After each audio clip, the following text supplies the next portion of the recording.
12장입니다. 로마서 12장. 12장 256조 1절, 2절, 2절 같이 합독합니다. 시작. 그러므로 형제들아 내가 하나님의 모든 자비하심으로 너희를 권하노니 너희 몸을 하나님이 기뻐하시는 거룩한 산제물로 드리라. 이는 너희가 드릴 영적 예배니라. 너희는 이 세대를 본받지 말고 오직 마음을 새롭게 함으로 변화를 받아 하나님의 선하시고 기뻐하시고 온전하신 뜻이 무엇인지 분별하도록 하라. 아멘. 280님, 부족한 종이 주님의 이름으로 오늘도 말씀을 대언하고자 합니다. 오직 주님의 뜻만을 우리가 알고 분별할 수 있는 우리의 삶으로 인도받을 수 있도록 말씀을 듣는 길을 열어주시고 전하는 자도 주님의 성령의 충만함으로 은혜의 입술이 될 수 있도록 주님께서 강하게 붙들어 주시옵소서. 우리 주 예수 그리스도의 이름으로 기도드립니다. 아멘. 사실 이 말씀 우리가 너무 잘 아는 말씀이에요. 우리 개척하고 제일 처음에 교회 표가 이 말씀이었어요. 하나님이 기뻐하시는 거룩한 산 제물로 드리라. 이것이 영적 예배니라.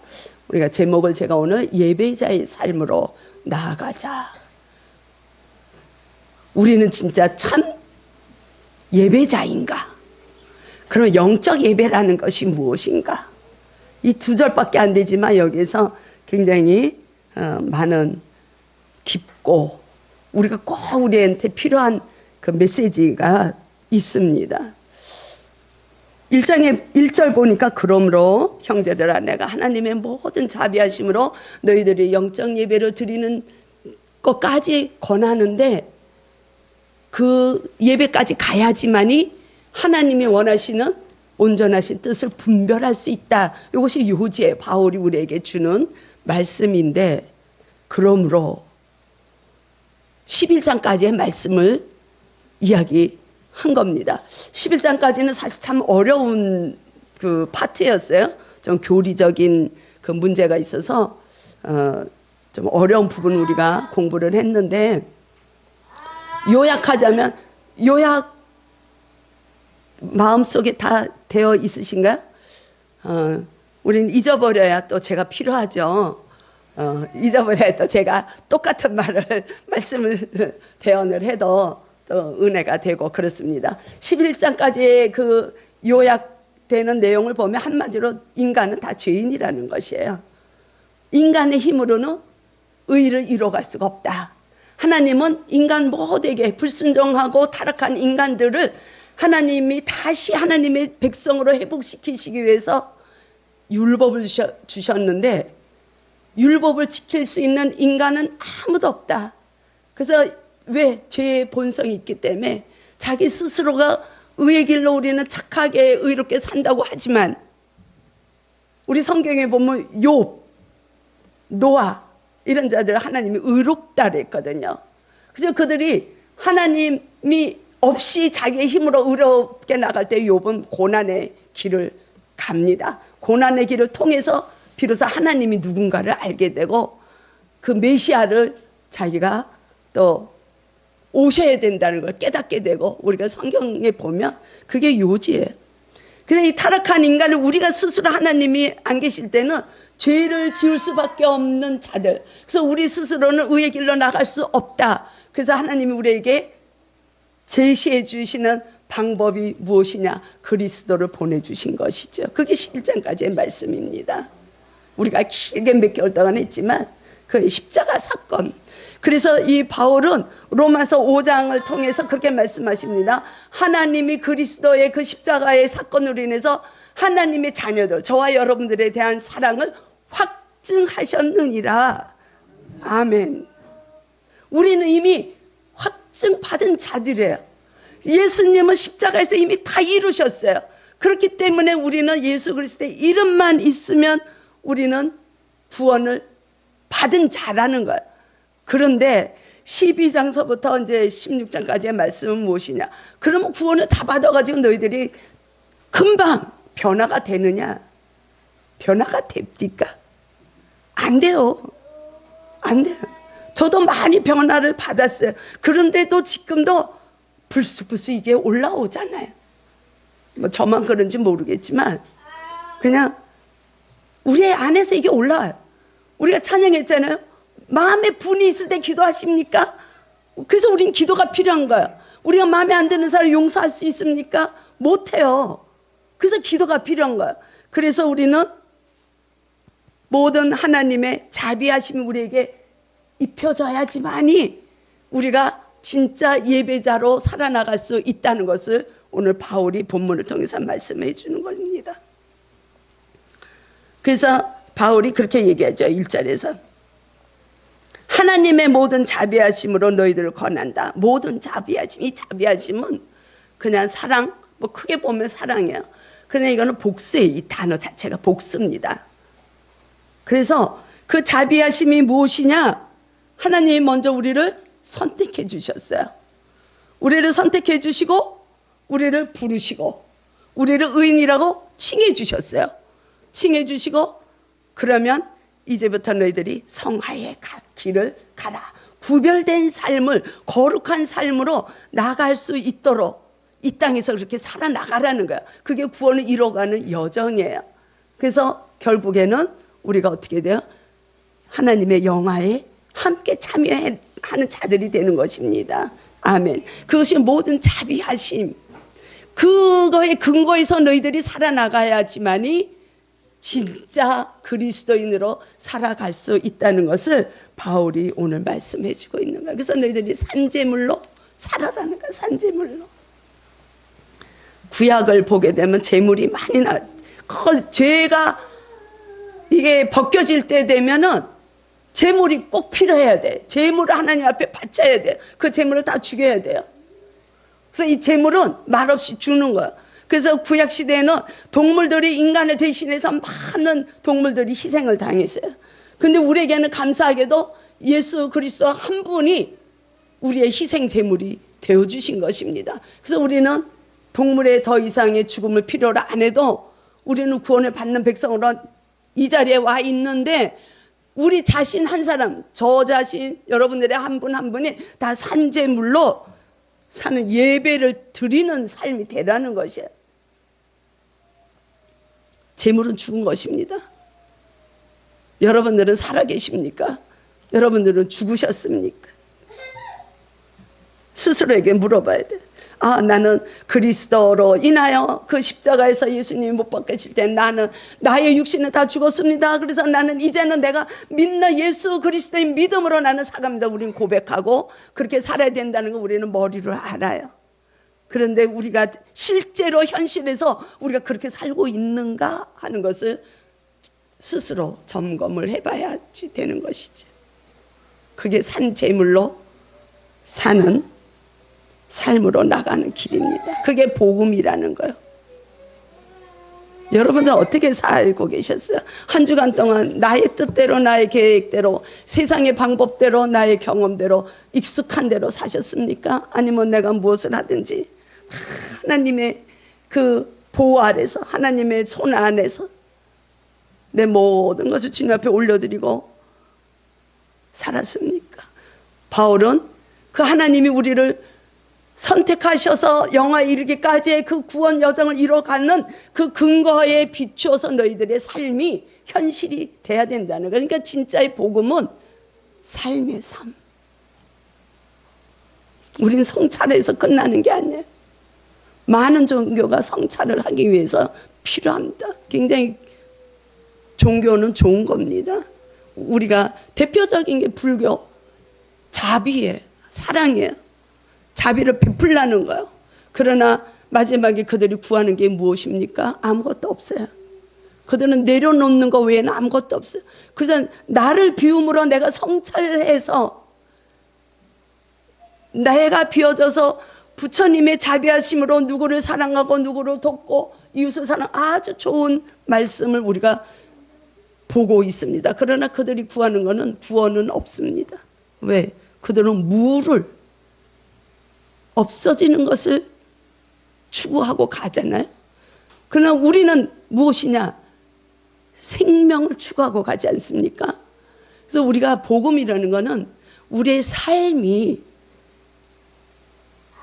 그런 삶이 이루어져야지, 성찰되어지는 삶이 사라질 때 주님 안에서, 그럴 때 우리는 영생이 있음을, 우리는 그게 다른 거예요. 그냥 우리가 주님 나는 믿습니다, 십자가에서 주님이 죽으신 건 믿습니다, 부활하신 건 믿습니다, 나는 구원받았습니다. 구원 열차 못할 수도 있어요. 늘 말씀드리는 거지만 하나님과, 우리가 구원을 받았지만 하나님과, 주님과 전혀 동행하지 못하고, 주님의 이름을 부르지 못하고, 주님을 사랑한다는 고백을 못하고, 우리가 이 땅에서 그냥 내 방법대로, 세상의 풍조대로 우리가 살아나간다면 그거는 무늬만 종교인이라고 하는 것입니다. 진짜 예배자가 되는 게 아니에요. 진짜 예배자는 삶에서의 예배자, 언제나 하나님 앞에 하듯이 해야 되는 거. 우리는 그래서 에베소서를 통해서도 그렇게 말씀합니다. 남편에게 하기를 죽게 하듯이 복종하라고 아내한테 말씀합니다. 남편한테는 어떻게 말씀해요? 예수님이, 바울이 주님이 사랑한 것처럼 아내를 사랑하라고 그래요. 예수님이 먼저 우리를 사랑해 주셨습니다. 남편이 우리를 먼저 사랑해 줄 때 여자들도 거기에서 죽게 하듯이 복종할 수 있는 마음이 나오는 거예요. 주님의 그 성령님으로 아니면 우린 그게 될 수가 없어요. 그게 하나님이 원하시는 그런 삶이 되는 겁니다. 그렇기 때문에 우리는 삶 속에서도, 어떤 신학자는 그렇게 얘기를 합니다. 이 부부의 관계는 예배라고 얘기를 해요. 저 깜짝 놀랐어요. 예배라고 생각하시고 부부 생활 하셨어요? 예배라는 거예요. 예배. 하나님이 주신 아름다운 그 부부의 관계를 통해서 하나님의 교회가 연합되는 것을 배워가는 것, 그게 삶 속에서 우리가 일어나야 돼. 여자들이 밥을 할 때 주님 앞에 이 양식을 대접하는 것처럼, 주의 종들에게 대접하는 것처럼 남편을 위해서, 자녀들을 위해서 밥을 하는 것은 영적 예배의 삶을 사는 것이라는 것입니다. 아멘. 할 수 있는 자만이 아멘이 나오는 거예요. 그럼 남편들은 그냥 받아만 먹느냐? 그게 아니에요. 남편들은 일주일 동안 우리 부인이 너무 나를 위해서 애를 썼어. 그러면은 쉬는 토요일 날, 오늘은 내가 당신 위해서 뭔가를 해줄게. 이게 예배자의 삶이라는 것입니다. 야, 한 분도 아멘 안 한다, 남자분들은. 야, 아멘이에요, 아멘. 그래서 우리가 일터에 나가잖아요. 일주일 동안 내내 우리 남자분들 다 일터에 나가시잖아요. 퇴직하신 분들 말고. 그 자리에서 주님의 빛으로 우리는 살아야 돼. 주님의 소금으로 살아야 돼. 예수님 우리에게 그렇게 말씀하셨어요. 너는 빛이야, 너는 소금이야. 우리는 소금으로 살아서 다른 사람들의 어려움을, 다른 사람들을 위로해 줘야 되고, 우리는 빛이 되어서 힘들어할 때 위로를 해줘야 돼요. 이게 예배자의 삶이에요. 여기서만이 예배를 드린 이 한 시간이 무슨 예배가 되겠습니까?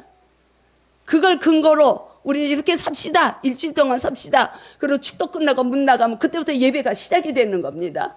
근데 우리는 다행히도 우리는 그런 문제가 일어나지 않지만, 큰 교회 같으면, 대형 교회 같으면 주차장에 나가는 즉시 축복 기도 받고, 주차장 나가는 즉시 차 빼라, 왜 안 가냐 이러고 은혜를 다 쏟아요. 우리 작은 교회에 있는 거 얼마나 축복인지 몰라요. 감사한 겁니다. 우리 어떤 눈으로, 어떤 마음으로 우리가 상황을 보고 상황을 느끼고 상황을 생각하는지에 따라서 우리의 삶이 영적 예배자의 삶이 될 수도 있고, 무늬만 그냥 진리는 그냥 가득, 내 머리는 뜨거운데 가슴은 냉랭해가지고 사랑이 실천이 안 되면 그거는 하나님이 기뻐하시는 예배자의 삶이라고 볼 수는 없는 것이죠. 그러기 위해서 바울이 우리들에게 그렇게 말씀해 주시는 겁니다. 너희들이 살아있지만 너희 자신은 죽고 하나님이 우리 안에서 역사하시는, 하나님이 일하시는 그 믿음으로 살기를 원한다면 어떻게 살아야 되느냐? 그게 산제물로 우리가 드리는 영적 예배가 되는데, 그게 어떻게 살아야 되느냐 2절에서 말씀해 주고 있는 것입니다. 2절 보겠습니다. 너희는 이 세대를 본받지 말라. 오직 마음을 새롭게 하라. 마음을 새롭게 해서 변화를 받아라. 세 번째는 하나님의 선하시고 기뻐하시고 온전한 뜻이 무엇인지 분별하라는 거야. 참, 요 세 가지를 우리가 행할 수 있으면 우리 애는 영적 예배자가 되는 것입니다. 아멘. 그러면 어떤 거냐? 예수님도 이렇게 말씀하셨어요. 마태복음에서 말씀하시죠. 이 시대는 악하다 그랬어요. 이 시대는 악하고 음란하다 그랬어요. 우리 성경에서 보면 이 세상의 악함, 우리의 정력을 통해서 가는 얘기들 많이 하고 있어요. 요한 사도도 요한 1서를 통해서 그렇게 말씀합니다. 이 세상에서 우리가 바라보는 것들, 이생의 자랑, 육신의 정욕, 이게 다 탐욕, 이런 거 다 세상 것이라는 거야. 그런 걸 따라가지 말라는 거야. 세상 풍조를 따라가면 우리는 믿는 거는 믿는 것이고, 내가 어떤 상황에 처했을 때 해결하는 거를 세상 방법으로 하려고 그래요. 우리 아마 90%, 95%는 그렇게 할 거예요. 어떤 집사님이 그렇게 얘기를 해주더라고요. 하나님 너무 믿지 말고, 교회 다니지만 하나님 너무 믿지 말고, 어디가 유명하니까 거기를 가봐. 그런 얘기 많이 하더라고요. 얼마 전에도 그런 얘기를 하시더라고요. 주여, 아이고 주님, 그랬어요 제가. 우리 흔히 그래. 전 너무 기가 막힌 그 말씀을 들은 적이 있어요. 무당으로 한 25년 정도를 이렇게 무당으로 이렇게 이제 일을 하다가 목사님이 된 분이 있어요. 근데 그분이 간증을 하는데, 죄송스럽지만 목사들이 점을 보러 오는 분들이 많다고 그래. 참, 여러분들 저를 위해서 기도해 주셔야 돼요. 바르게 갈 수 있도록, 참 진리만을 선포할 수 있고, 목사 자신이 복음으로 갈 수 있도록. 그렇지 않으면 이 말씀이 그냥 말이 돼버리지 하나님의 말씀으로 선포가 되지 않아요. 먼저는 주의 종이 먼저 그렇게 살려고 애를 써야 돼. 주의 종들이라고 다 온전하게 살지 못해. 그러나 애를 쓰고 가야 돼. 그래서 바울이 늘 얘기하는 거야. 두렵고 떨리는 마음으로 날마다 날마다 구원을 이루어 가라. 우리에게 그렇게 말씀해 주고 있습니다. 빌립보서로 보면 바울이 우리에게 그렇게 얘기를 해주는 거야.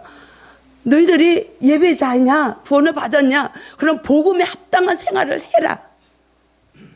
근데 목사부터 복음에 합당한 생활을 못하니까, 답답하니까 귀신한테 가서 물어보는 거야. 귀신한테 가서. 성령님하고 귀신하고 대결하면 누가 이기겠어요? 성령님이 바알신 850명을 무너뜨렸는데 우리 믿음이 없다고요. 그래서 신학교에서 이렇게 축사나 축도하실 때 보면, 졸업 때, 하지만 어느 목사님들 이렇게 말씀하시는 거야. 예수 잘 믿으라고. 목사들이 그 정도인데 뭐 우리 평신도들이야 너무 힘들죠. 그러나 우리 맑은 스님 교회에서는 다 애쓰고 가십시다. 복음에 합당한 삶을 살아나가기를 애쓸 때, 우리는요, 이 세상이 음란하다 그랬어요. 이 세상을 사랑하지 말라 그랬어요. 이 제 말이 아니에요. 요한 1서 2장에 나오는 거예요. 사도가 얘기한 거예요. 이 세상을 보지 말라 그랬어요. 이 세상을 사랑하지 말라 그랬어요. 왜? 음란하기 때문에. 악한 영들이 틈만 있으면 우리를 시험하고 우리를 유혹한다고요. 그 대표적인, 의로우면서도 시험을 받은 자가 대표적인 인물이 욥이에요. 욥. 그래서 우리는 욥을 공부할 필요가 있어요. 욥은 당대의 의로운 자라서 하나님이 칭찬했어요. 근데 시험을 당한다고, 고난의 길을 가면서 진짜 믿음을 찾아요. 근데 우리가 그걸 모르는 거야. 몰라.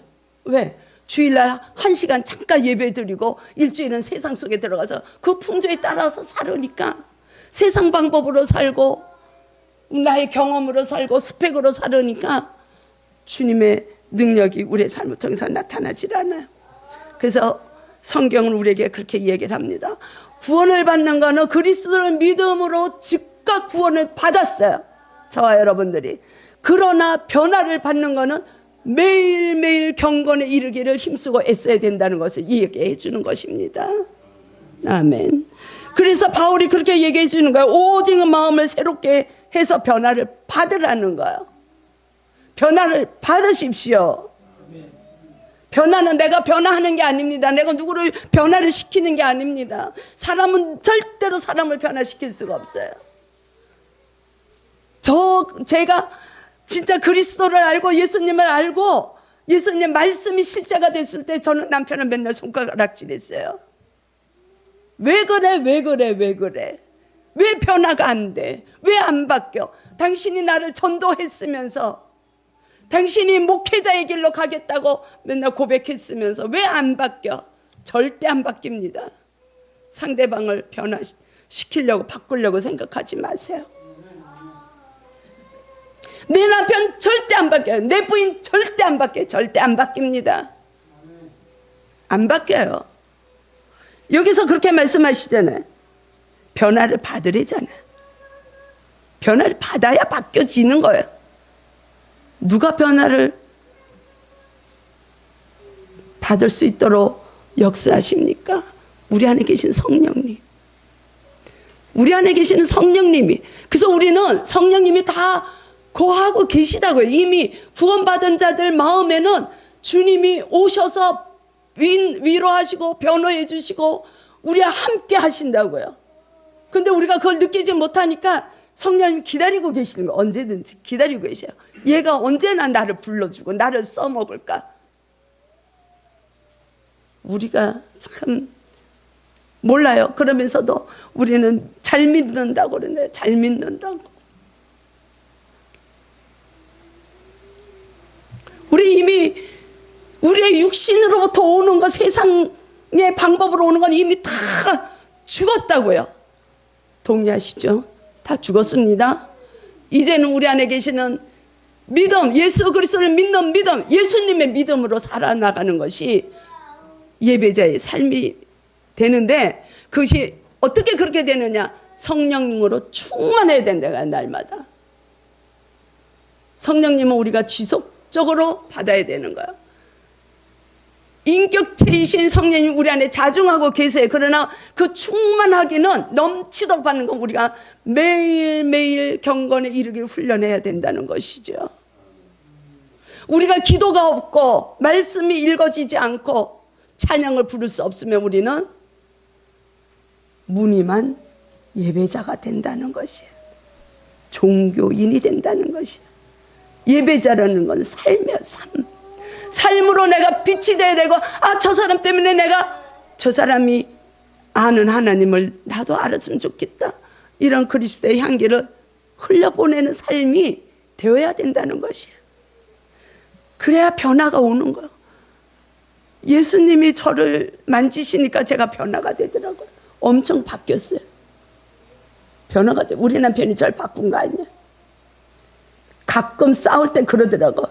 아이고, 많이 변한 줄 알았더니 아직도 그 모양 그 꼴이라는 거야. 물론 그 모양 그 꼴이란 말 안 해. 우리 남편은 너무 인격적인 분이어가지고 그냥 들리는 뉘앙스가 그런 거죠.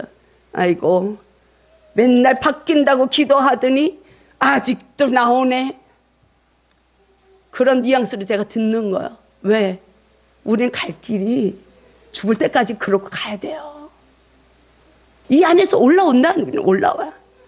제가 지금 말씀을 이렇게 전해도 사실 굉장히 부담스러운 말씀이에요. 조금 마음에 안 들면 확 올라온다니까요. 예전 같지는 않아요. 예전에 10번 올라온 거 지금은 5번, 4번, 3번 이렇게 줄어요. 왜? 성령님의 지배를 받으면 줄어요. 없어지진 않아요. 항상 있어요. 우리가 성령으로 충만할 수 있기를 축복합니다. 굉장히 중요한 겁니다. 그래서 하나님은 이스라엘 백성들에게 에스겔을 통해서 약속을 하셨어요. 새 영을 너희 속에 두고, 이스라엘 백성들이 그냥 맨날 불순종하고 가고 가장 작은 민족이고 가장 미련하기 때문에 이스라엘 백성들을 택했다고 말씀하시거든요. 그들을 회복시키시기 위해서 이스라엘 백성들 너희들 마음속에 새 영을 부어주신다 그랬어요. 그게 성령이에요. 새 영, 주의 영. 새 영을 주고 새 마음을 너에게 주되 너희의 육신에서 굳은 마음을 제거하여 주신다 그랬어요. 우리의 마음의 굳은 마음, 우리의 마음의 완악한 마음을 부드럽게 제거해 주시는 분은 성령님이 오실 때만이 된다는 거예요. 그 성령이 우리 마음에 오셔서 우리를 인도하시고 그분의 우리가 인도함을 받고 나갈 때 우리는 하나님 말씀을 우리는 순종하고 행하는 그걸 우리가 해야 되는 거야. 우리는 성경에서 복이 되는 말씀은 참 우리가 취하고 싶어요. 그 안에 우리가 해야 할 한 가지가 있어요. 무엇이냐? 아시겠죠? 순종이라는 거예요. 순종. 말씀을 지켜야 된다는 거야. 말씀을 지키기 위해서 행해야 된다는 거야. 그렇지 않으면 성경에서 나오는 많은 인물들, 또 이 성경에서 하나님의 말씀하시는 하늘의 복은 주어지지 않는다는 거야. 성경에서는 죄송스럽게도 세상에서 우리가 누리고 가는 복에 대해서는 언급하지 않습니다. 예수님도 그렇게 말씀하셨죠. 먼저 주의 나라, 그의 나라의 의를 구하라는 거야. 그의 나라의 의를 구하고 순종하고 너희들이 지키고 행하고 나가면 너희들이 이 땅에서 살아나갈 때 필요한 건 내가 다 알고 있다. 주님의 의를 구하지 않고 너희들이 이 세상에서 먹고 마시는 거 그거를 구하고 나가는 거는 이방인들이 하나님 알지 못하는 자들이 행하는 것이다. 너희들 하나님의 백성들은 하나님의 나라를 먼저 구하라. 하나님의 나라가 이미 너희 마음에 임했느니라. 천국이 가까웠느니라. 회개하라고 말씀하셨어요. 예수님은. 그게 우리가 행하고 순종하고 나가면 이 땅에서 우리 교회에서 필요한 거 다 채워주신다는 것입니다. 우리 보고 있잖아요. 제가 언제 여러분들한테 지금 4년 반 거의 이제 10월 달이면 만 5년이요. 목회를 하면서 언제 제가 임대료가 부족합니다. 여러분들 헌금해 주십시오. 한 번도 입 밖에 낸 적이 없어요. 여러분들이 아시잖아요. 하나님이 하신 대로 하나님이 하셔요. 단 제가 주의 종이 하나님의 뜻만 구하려고 애쓰고 불부짓고 날마다 경건에 이르기를 힘쓰고 나가고 하나님이 맡겨주신 하나님의 사랑하는 백성들을 섬기려고 애쓸 때 하나님은 책임져 주신다는 것입니다. 아멘. 제가 왜 이렇게 흥분할까요? 하나님의 은혜라는 거, 이게 모든 하나님의 자비하심이라는 거. 근데 우리가 해야 할 건 안 해. 우리는 안 해. 순종을 안 해요. 순종 안 하고 좋은 것만 달라는 거야. 여러분들 그렇게 기도하면 끝까지 이루어지지 않습니다. 근데 그 이루어지지 않는 게 응답이에요. 왜?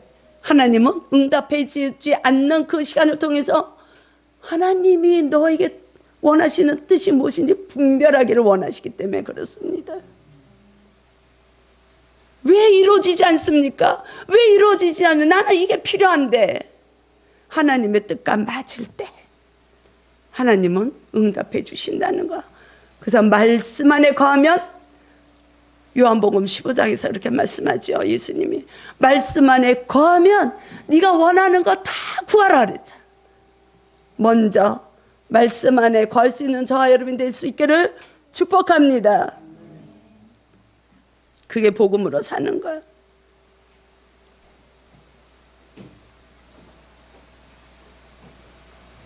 우리가 말씀에 힘쓰고 복음으로 살기를 힘쓰는 마음을 주님으로부터 받을 수 있도록 우리가 그거를 한 주간 여러분들 삶 속에서 기도하시면 좋겠습니다. 네. 기도를 길게 해가지고 좋은 건 아니에요. 기도를 못 하신다고요? 그냥 가족하고 제일 가까운 사람하고 이런 얘기 저런 얘기 필요 없는 얘기가 다 하잖아. 우리 그런 마음으로 주님, 은밀한 중에 마음속에 생각하는 것도 주님은 들으신다 그랬어. 우리의 신음소리까지도 들으시는 주님, 여러분들의 마음을 주님 앞에 올려드릴 때 주님은 우리들 마음에 찾아오셔서 터치해 주십니다. 그럴 때 우리는 변화를 받을 수가 있는 것입니다. 깨닫는 은혜가 주어지길 축복합니다. 깨닫는 것이 은혜인 거예요. 깨닫는 것이 은혜고 그 은혜가 그 시작이 구원의 시작입니다. 얼마나 정말 감사한지. 하나님의 선하시고 기뻐하시고 온전한 뜻이 무엇인지를 분별하라. 바울은 이렇게 우리에게 말씀해 주고 있는 거예요. 하나님의 뜻이 무엇이냐? 사랑이에요. 사랑. 사랑.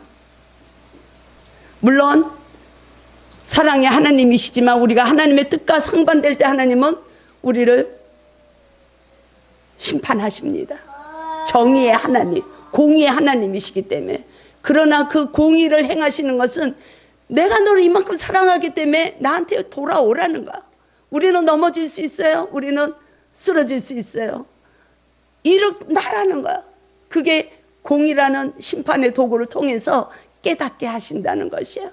하나님은 사랑이십니다. 하나님의 뜻은 사랑이에요. 하나님을 먼저 사랑한 자들은 수평적인 사랑도 행해질 수 있다는 것입니다. 주님은 지난 금요일 날 제가 기도하는데 주님이 제 마음을 또 받으시길 원하시더라고요. 그래서 조금 100%를 원하시더라고요. 그래서 제가 그냥 다 헌금으로 주님 앞에 올려드린다는 고백을 했어요. 고백을 했어요. 주님, 우리 교회에 또 주님은 어떤 하늘의 선물, 하나님의 귀한 복을 우리 성도들에게 내려주시려고 저에게 이 많은 거를, 저한테는 많은 사람들한테는 적은 돈이지만 이거를 주님 받으시길 원하십니까? 이런 고백을 하면서 주님, 제가 주님 앞에 온전히 올려드리겠습니다. 순종을 했어요.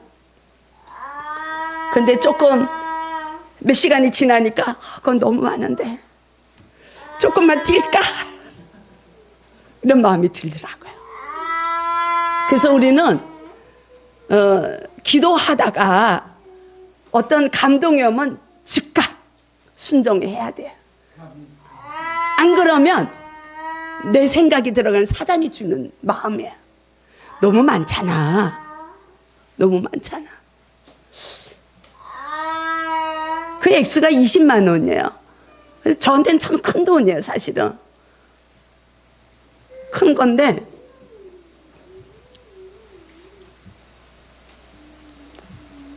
15만 원만 할까? 그럼 5만 원은 감사헌금을 할까? 뭐 이런 마음이 살짝이 들더라고요. 주여. 근데 우리가 기도가 없으면 백발백중 아니야. 무슨 하나님이 뭐 다 하나님 건데 우리한테 뭐 돈 없는 거 뻔히 아는데 그걸 요구하시겠어? 이건 내 생각이에요.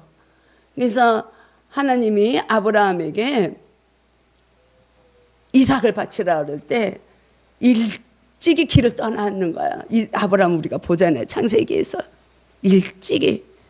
사라하고도 의논 안 해요. 왜? 틈탈까 봐. 이 세상의 일들이 그렇다는 거예요. 주님이 우리를 붙들어주지 않으면 우리는 틈만 있으면 우리는 사단이 우리를 유혹하고 우리를 넘어뜨리려고 우리를 시험하고 그런다니까요.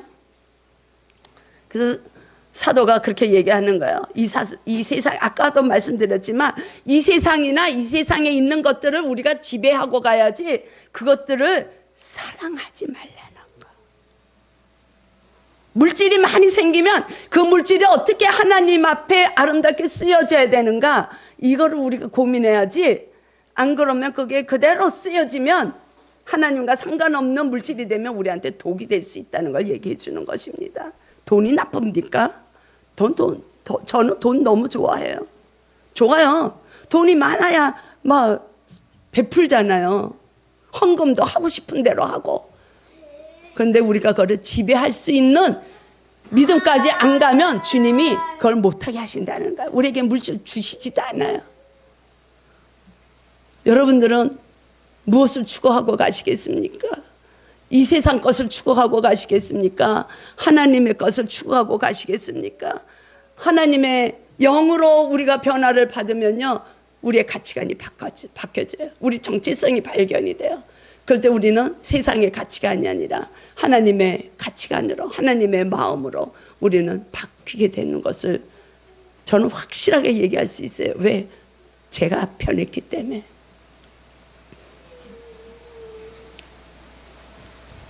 그래서 그 사도는 그렇게 이야기를 해줍니다. 이 세상에서 추구하는 모든 것은 어느 시간 되면 다 지나가지만 하나님의 뜻을 행하는 거, 하나님의 뜻을 추구하며 나가는 삶은 영원하다고 말씀해 주고 있는 것입니다. 아멘. 요한일서 2장 말씀이에요. 하나님의 뜻은 먼저 하나님을 바라봐서 하나님과 연합이 돼서 내가 이제는 이전 것은 다 지나갔으니 이제 새로운 피조물로 살아나갈 때 거기에 날마다 경건에 이르기를 힘쓰고 나가면 우리는 이웃사랑도 너끈하게 아까움 없이 베풀 수 있는, 내게 있는 모든 것으로 우리는 나눔의 삶이 될 수 있다는 것을 저는 말씀드릴 수 있습니다. 그래서 에베소에서도 그렇게 말씀하고 있습니다. 바울이 에베소 5장 2절, 그리스도께서 너희를 사랑하신 것 같이 너희도 사랑 가운데서 행하라. 그래서 성령의 열매가 맺어지는 것 중에 제일 큰 것이 사랑이에요. 사랑. 사랑만 있으면 그 안에 8가지 그 열매들이 주렁주렁 매달리는 거예요. 사랑 하나만 우리가 행할 수 있다면 우리는 되는 거야. 사랑 가운데서 행하라. 그리스도는 우리를 위하여 자신을 버리셨습니다. 우리를 버리시고 향기로운 제물과 희생 제물로 하나님께 드려졌습니다. 예수님은 아버지 하나님께 십자가를 통해서 예수님은 모든 것을 하나님 앞에 드렸습니다. 저와 여러분들이 제자의 길을 가기를 원하신다면 우리는 예수님의 가신 길을 따라가야 해요. 그래야지 우리는 진짜 산 제물인 영적 예배자가 되는 줄로 믿습니다. 우리가 한 주간 하나님이 우리의 삶을 통해서 받으시는 그 기쁨, 그것이 예배라는 것을 우리가 잊지 말고 하나님을 사랑하시고 우리 공동체를, 이웃을 사랑하는 저와 여러분들의 삶이 될 수 있기를 그리스도의 이름으로 축복합니다. 아멘. 주님 감사합니다.